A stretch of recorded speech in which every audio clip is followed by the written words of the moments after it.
بسم اللہ الرحمن الرحیم۔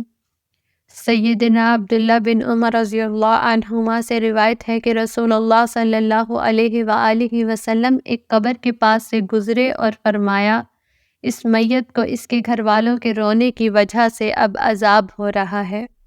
یہ سن کر سیدہ عائشہ رضی اللہ عنہا نے کہا، اللہ تعالیٰ ابو عبد الرحمن کو معاف فرمائے، انہیں غلطی لگ گئی ہے، اور اللہ تعالیٰ کا تو ارشاد یہ ہے، ترجمہ، کوئی کسی کا بوجھ نہ اٹھائے گا، اور رسول اللہ صلی اللہ علیہ وآلہ وسلم نے تو یہ فرمایا تھا، بے شک اس میت کو اب عذاب دیا جا رہا ہے اور اس کے گھر والے اس پر رو رہے ہیں۔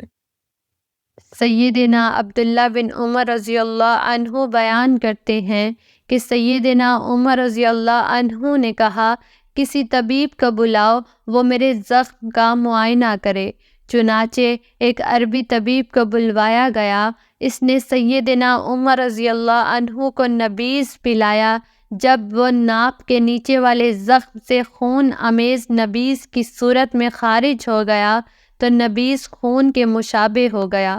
سیدنا ابن عمر رضی اللہ عنہ کہتے ہیں، پھر میں نے بنی معاویہ کے انصار میں سے ایک دوسرا طبیب بلایا، اس نے آ کر سیدنا عمر رضی اللہ عنہ کو دودھ پلایا، لیکن وہ تو زخم کے راستے سے صاف سفید خون ہی نکل آیا۔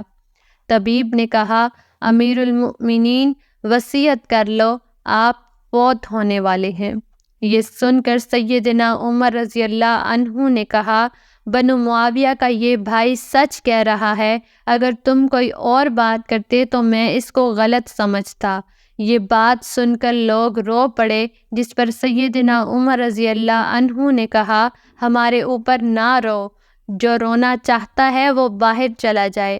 کیا تم لوگوں نے رسول اللہ صلی اللہ علیہ وآلہ وسلم کا یہ ارشاد نہیں سنا کہ میت کو اس کے اہل و عیال کے رونے کی وجہ سے عذاب دیا جاتا ہے؟